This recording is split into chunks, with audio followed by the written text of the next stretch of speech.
Shenley Laboratories, producer of Penicillin Shenley and Shenley Pharmaceuticals, presents the Encore Theater. The Encore Theater play tonight, Disputed Passage by Lloyd C. Douglas. Our stars are Dennis O'Keefe and Hume Cronin.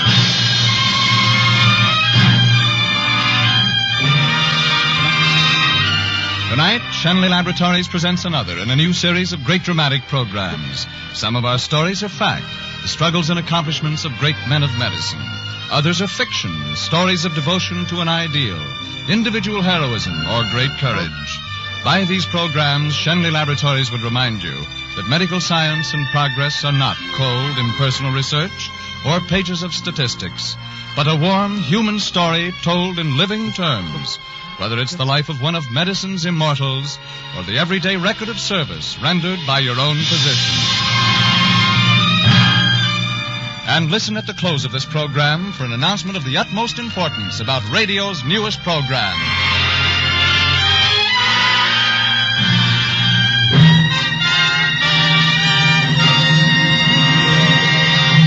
And now, Disputed Passage, starring Hume Cronin as Tubby Forrester, Lorene Tuttle as Audrey, and Dennis O'Keefe as John Wesley Beavan, who tells us our story.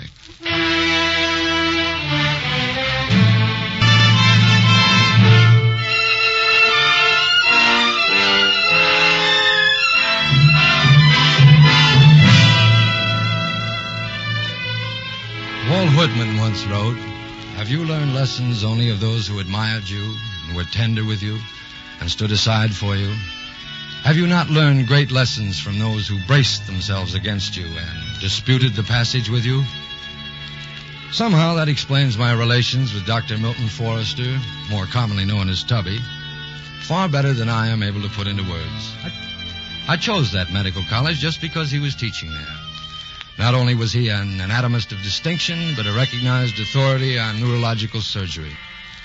Hundreds of practicing physicians were proud to be able to say that they had studied anatomy under Forrester. But they also usually added that Tubby was a brute and a sarcastic bully, and anything else that they could think of. No, Tubby wasn't easy, and he aimed his words like a knife thrower. I'll never forget that opening class in anatomy. Gentlemen, you will quickly classify yourselves into the categories where, by native gift and intention, you properly belong. Only a quarter of the class will turn out to be better than average students, better than average doctors. 10% of the class, the top 10%, will have much more to offer than diligence, concentration, and honest labors. They'll have self-discipline, and it'll be, for the most part, effortless and automatic. When the job becomes important enough to warrant your membership in the fortunate 10%, the outside distractions will not worry you.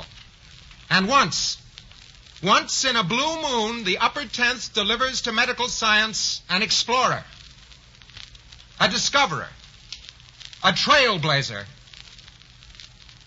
Is there anyone here who will tell us someday what we want to know about cancer? Will one of you someday give us a preventive for infantile paralysis? The two important gentlemen who are to perform these feats are, if I may venture the prediction, already born. They may be students in some medical school. They may be in this room now. Everyone in the class sat motionless, transfixed, those words shivering down each individual spine. They were meant to kindle a fire, and they did. That was Tubby at his most inspirational. A moment or two later, I had a chance to see him at his most sarcastic. And now we'll call the roll. On this occasion, you'll stand when your name is spoken so that I may identify you. John Wesley Beavan. Kindly arise, John Wesley, wherever you are, and let the congregation see you. Yes, sir. Uh-huh. I observed by your registration form, John Wesley Beavan, that the first college you attended is a righteous little institution engaged chiefly in the manufacture and disbursement of preachers. Tell me, is it your belief, Mr. Beavan, that on the last day the trumpet shall sound and the dead shall be raised incorruptible?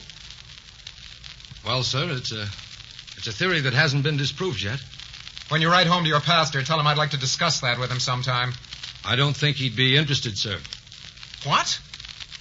Not interested in defending his beliefs? Not interested in any discussion of theology that came from a professor of anatomy. Ah. Thank you, Brother Beavan. Perhaps you'd do better if you stuck to your rhetoric. You may find anatomy difficult. We'll see. You may sit down now. Sometimes he was biting, sometimes unbelievably courteous. Sometimes he was angry, sometimes plaintive.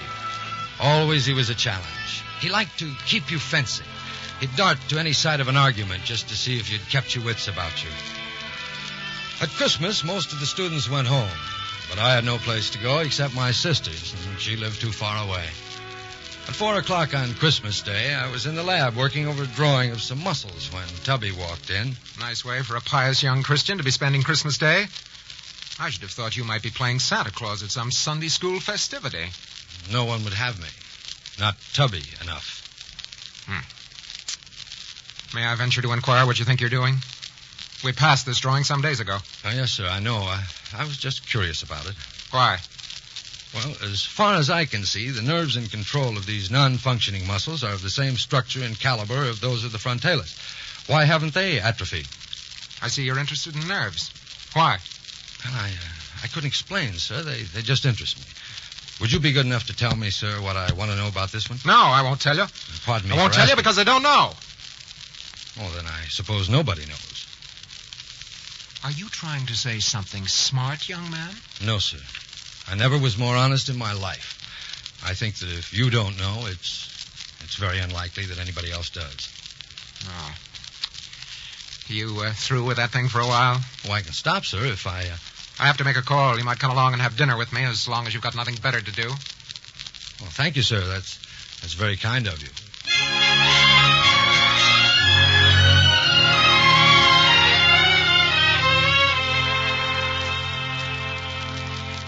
We spent the evening talking about science. He was as gruff as ever, but somehow that gruffness didn't fool me anymore. Underneath, there was gentleness and a sort of kindness. However, he wasn't gentle as far as I was concerned. He was merciless in his demands, and the way he found fault with everything I did, I was sure he had a little use for me. In class, we were always crossing sabers, and Tubby would goad me into an argument every chance he got. Now, I know I learned by those arguments, but at the time, they certainly rankled. And at last, after eternities filled with charts, examinations, microscopes, and lectures, we were ready for graduation. On the day after the mid-semester recess at a meeting of the senior class, Tubby got up to read the list of internships. He started by deploring the fact that the university hospital could not hold a very large number. That concludes the list of interns. As for the special appointments, only 2 are being made this year. Mr. Thomas, whose work in blood and skin has shown great promise, will be invited to serve as student assistant to Dr. Meeker. And now, the other appointment. This, I think, may be somewhat in the nature of a surprise. If anyone ever tells you that these special appointments of the medical college are based upon personal favoritism or withheld because of private prejudice, this should end such thoughts forever.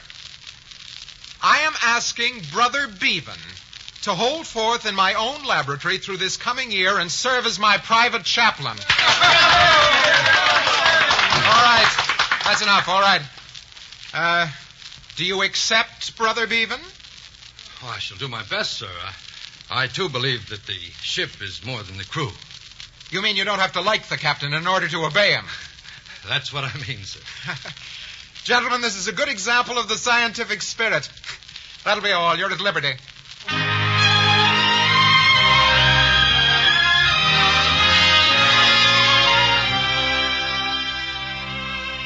And so Tubby and I went to work, together.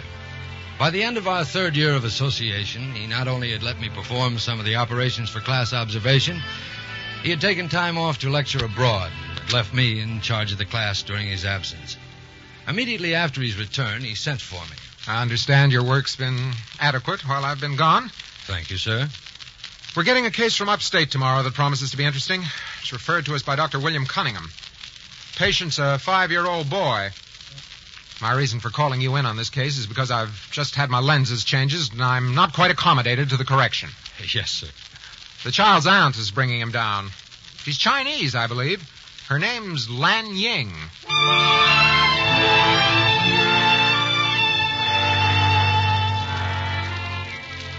Lan Ying. A lovely, fragile name that meant English orphan. I wondered what she was like, and since I had some instructions for her nephew, I phoned and asked her if I might come up for a moment. And so we met. In the hallway of the Livingstone Hotel. And there might have been a mountain in China, or any other of the world's most romantic places. Hello, Dr. Bevan. Won't you come in? I'll never forget how she looked that first day. She was dressed in a black oriental jacket and trousers. And her face was the face I had searched my dreams to find. Sit down, Dr. Bevan. You aren't going to stand there staring at me all day, are you? I beg your pardon, but, well, you see, I had heard you were Chinese. By heredity and birth, I'm completely American. My name is Audrey. But by environment and background, I am Chinese. I was born in Hong Kong, Doctor. My mother died in childbirth. I was taken in by a wealthy Chinese merchant and his family. Your father? They knew my father well. He died soon after my birth, and so Sen Ling and his family raised me as their own. Oh, I'm sorry. I've talked your head off. Oh, no, really, I'm very interested. Oh, excuse me. Hello? Yes, he's here. Just a moment. It's for you, Dr. Bevan. Oh, thanks. Hello? Yes, I understand it's an emergency. What's your temperature? Pulse? I'll be right there. Bye. I'm afraid Yes, I heard.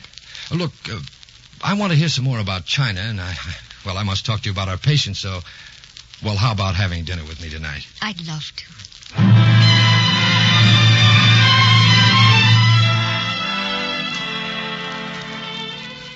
I don't know what we ate. I don't know what we talked about. I couldn't tell you how we got to the dining room or when we decided to ride along the shore. All I remember is that her eyes were like no other eyes, and her hair was like no other hair. And she was like no other woman that had ever lived before or ever would again. And I remember that somewhere along the way, I stopped the car and kissed her. I suppose I should say I'm sorry, but I'm not. Please don't. It would be very insulting. Even if we never meet again. That kiss will be something very nice to remember. I've never really gone with a girl. I guess I just haven't had much time for them. I never thought anything like this would happen to me. Nothing has happened to you. Oh, you're wrong, darling. You've happened.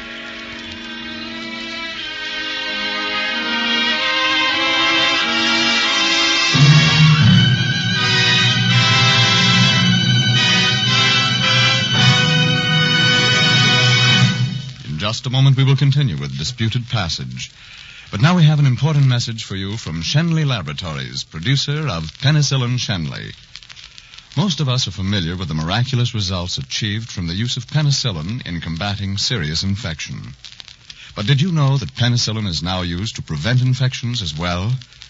In cases of minor surgery, for instance, your doctor may administer penicillin in any one of several forms to prevent secondary infections.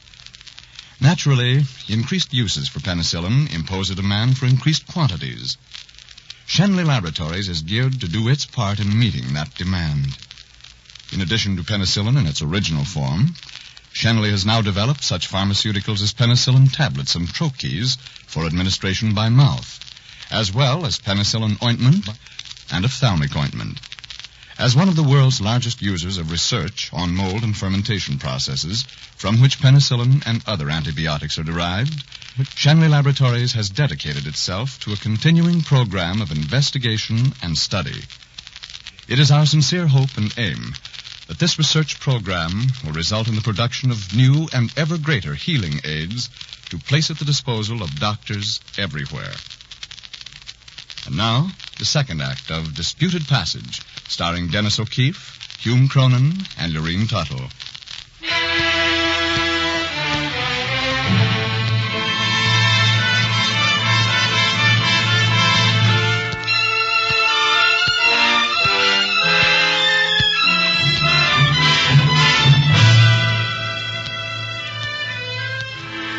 saw Audrey often through the months that followed.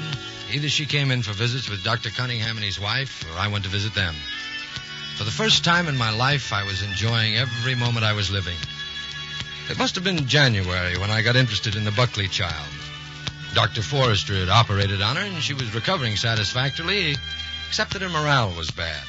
I did a little inquiring, and I sent for her father. Hi, Doc. How's tricks? You Thomas Buckley? That's me, in the flesh. Sit down. What do you want to see me about? The nurses tell me that you're making Martha unhappy by sitting next to her bed most of the afternoon, criticizing everything that goes on in the hospital. Is that right? It might be. I'll try not to let it happen again. Can I go now? What do you live on, Buckley? Well, my wife makes little potholders. I peddle them. Mm-hmm. Where do you live? Up at the edge of town. A few cheap little houses up there, just this side of the reservoir. Were you living there when Martha took sick? Yeah. What sort of a neighborhood is it? The ambulance got stuck in the mud, had to be hauled out. There was another case of polio brought in from that district yesterday. No, Doc. Doc, that's not what ails the Collins girl. No, Doc, she'd had the flu and they were afraid of pneumonia. If they say she has infantile paralysis, they're crazy. What's the matter with you, Buckley? Nothing, Doc. Nothing. Come on, Buckley, don't be evasive. You're withholding something. And I'm going to find out what it is before you leave here. Okay, Doc. You don't have to get rough about it. But if you squeal, you'll wish you hadn't. Now, this is what happened. There wasn't any water in our houses, and the old hog who owned them wouldn't pipe it in. So this fellow Billis said we'd do our own plumbing. You mean you tapped into a water main? Yeah. It wasn't much of a trick. Just your house and Billows? No, 4. Collins and another fellow did the digging, so we let them in on it, too. Uh-huh. When you heard about the diagnosis of the Collins child, you began to make deductions. You think it's in the water. I suppose you tapped into the main between the reservoir and the filtration plant, right? Yeah. Well, the whole affair will have to be investigated promptly and thoroughly. It can't be. There's more to it than that. This Billis fellow just got through serving a prison term, and he ain't going to be run in again without making somebody pay for it. Well, I don't know that it's that serious. Billis stole that pipe over in Wheaton. He had something on a fella in Wheaton named Rusty who owned a truck, and he made him haul the pipe here. You start something that exposes Billis, and he'll squeal on Rusty. Then you and me will both be taken for a ride. You better tend to your own business, Doc. But this is my business, Buckley. The result of this investigation could be of tremendous significance. Now, look, Buckley, come on. What do you say? Let's go have a steak and talk it over.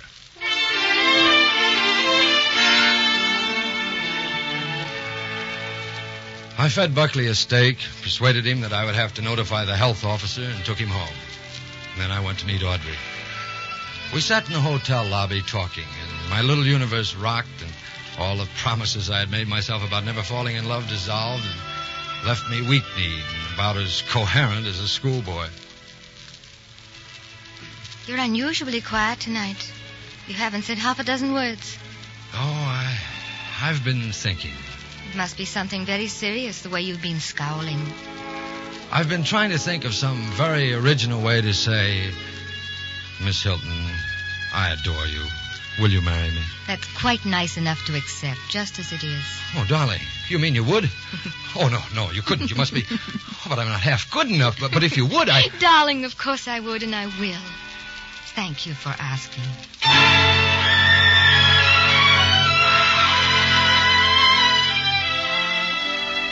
Well, looking back on that night now, it still seems like a jigsaw with none of the pieces fitting. Right after I left Audrey, Tubby came to see her.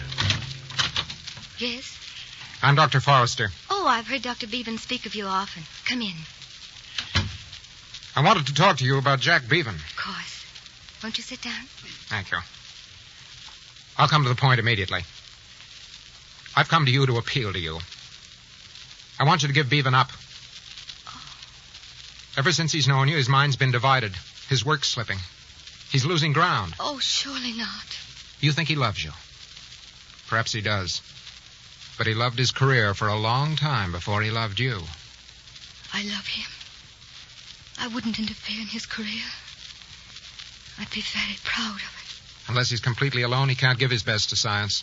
But what you ask is impossible. Tonight I promised to be his wife.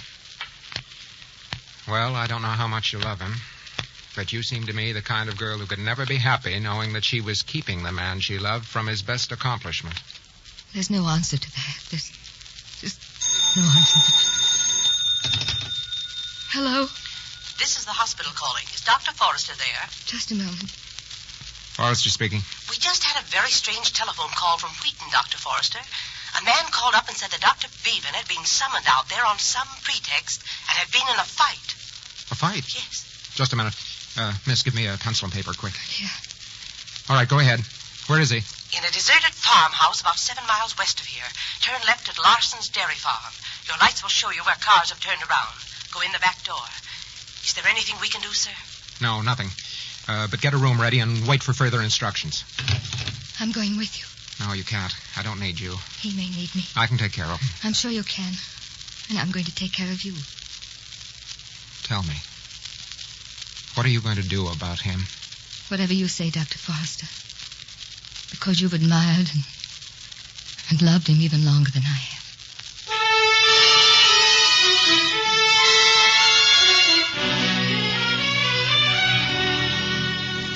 Hold this flashlight on his face, please. That's right.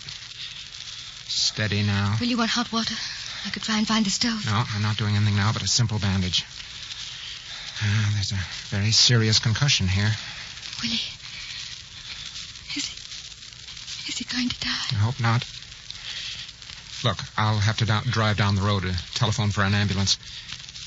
Will you be afraid to stay here alone? Yes, but I wouldn't do anything else. If he wakes up, is there anything I can do for him? He won't wake up. Not until that pressure's lifted. And only then, if God's with us. I'll leave you the flashlight. No. You'll never find your way back to the car. I don't like to leave you here alone in the dark. He's alone in the dark. I'll get back as fast as I can.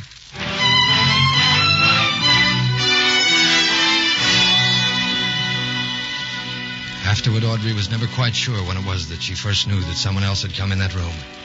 Perhaps it was the sound of breathing. Perhaps instinct. But suddenly she stood, a chill fear darting through her and her heart racing. At last she spoke. Who's in this room?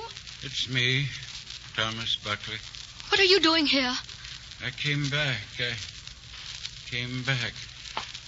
Doc was good to me. He gave me a steak once. I didn't want to leave him to die. Are you one of the men responsible for this? No. It was Billers and Rusty. They brought me out here to get me out of the way so I couldn't testify against them. I got away about 5 miles down the road and telephoned Dr. Forrester. I've been all this time walking back. Oh. When Dr. Bevan hears of this, he'll be glad to have had such a good friend. The ambulance will be here in about 15 minutes. Have to operate as soon as I can get him to the hospital.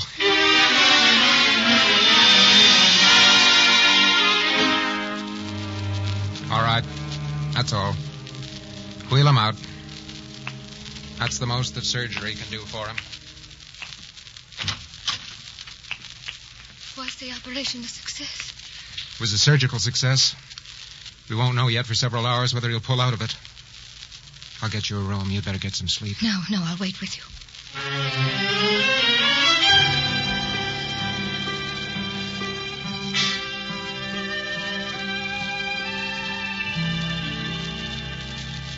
The sun is coming up. Yes. Oh. He's moving. Oh. Does that mean anything? Yes. Yes, he's recovering consciousness. Oh, Dr. Forrester. Here. Let's not have you fainting now when everything's all right. He will be all right. Yes.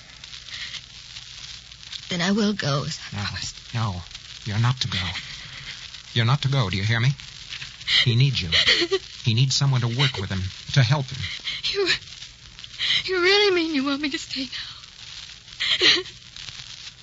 You don't want me to leave him, really? My dear, forgive an old man a very human mistake. I thought he'd be better alone. But any man must be more inspired with a woman like you beside him. Oh, Dr. Tubby Forrester, I love you very much.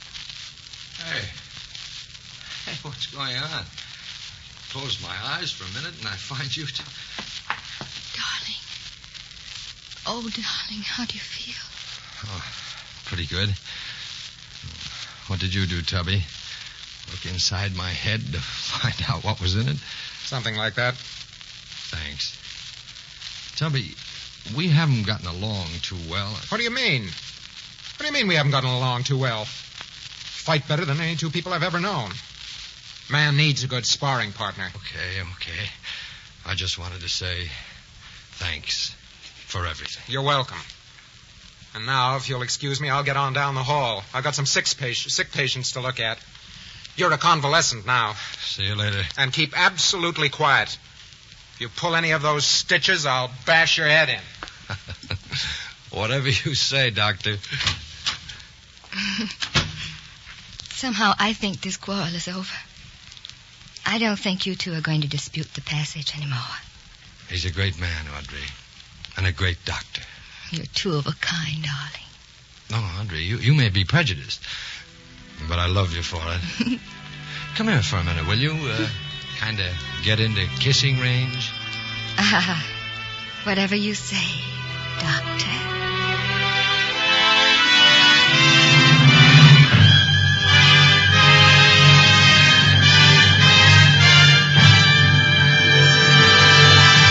In a moment, we'll bring Dennis O'Keefe back to this microphone, but first may we leave this thought with you. Unlike most of us, a doctor can never forget business completely. Even when your physician is enjoying an evening away from home, he has previously left word as to where he may be reached in case of emergency. Yes, doctors are on call any hour of the day or night, and they're noted for responding to that call always. Shenley Laboratories salutes in this series of programs the spirit of constant service to mankind which characterizes the medical profession. Now, here's the big announcement we told you about earlier in the program. Commencing next week at the same time, Shenley's Cresta Blanca Wines will bring you the most exciting new dramatic program to come from Hollywood in many years. It's the Hollywood Players Company, which consists of such top-flight stars as Claudette Colbert, Bette Davis, Joan Fontaine, John Garfield, Paulette Goddard, Gene Kelly, and Gregory Peck. One of these great stars each week in a great story which has been picked for your radio enjoyment. Tune in next Tuesday night for the grand premiere when Claudette Colbert, Bette Davis, Joan Fontaine, John Garfield, Paulette Goddard, Gene Kelly, and Gregory Peck will all be here to tell you about their own company, Cresta Blanca's Hollywood Players, radio's freshest dramatic idea in years. Bette Davis will have that outstanding English actor, Rex Harrison, who has just scored such an outstanding success in Anna and the King of Siam, as her guest co-star in the Hollywood Players premiere program entitled The Small Servant. All the stars will be here next Tuesday night to tell you of their plans for the Hollywood Players' first season on the air. Don't miss it. And now, here is Dennis O'Keefe. With this, the last broadcast of our present series for Penicillin Shenley, Shenley Laboratories extends its appreciation to those who made this program possible. The men whose lives reflect the spirit of devotion and service to mankind, which has been our dramatic theme. Once again tonight, Shenley Laboratories salutes America's men and women in white and proffers the hope that their dedication to the ideal of helping humanity may serve as a model for all of us who are now trying to build a better world. Disputed Passage was produced and directed by Bill Lawrence and was presented through the courtesy of the author, Lloyd C. Douglas. It was a Gene Holloway adaptation. Dennis O'Keefe is now co-starring with Hedy Lamarr in the Hunt Stromberg production, Dishonored Lady. Hume Cronin appeared through the courtesy of Metro-Goldwyn-Mayer, producers of the Technicolor musical Holiday in Mexico. This is Frank Graham speaking for Shenley Laboratories, producer of Penicillin Shenley, and inviting you to listen next Tuesday at the same time to the premiere broadcast of Cresta Blanca's new series, The Hollywood Players, radio's outstanding company of stars, inaugurating a season of great stars in great stories for your enjoyment. Next week, the first broadcast will star Bette Davis and Rex Harrison. This is CBS, the Columbia Broadcasting System.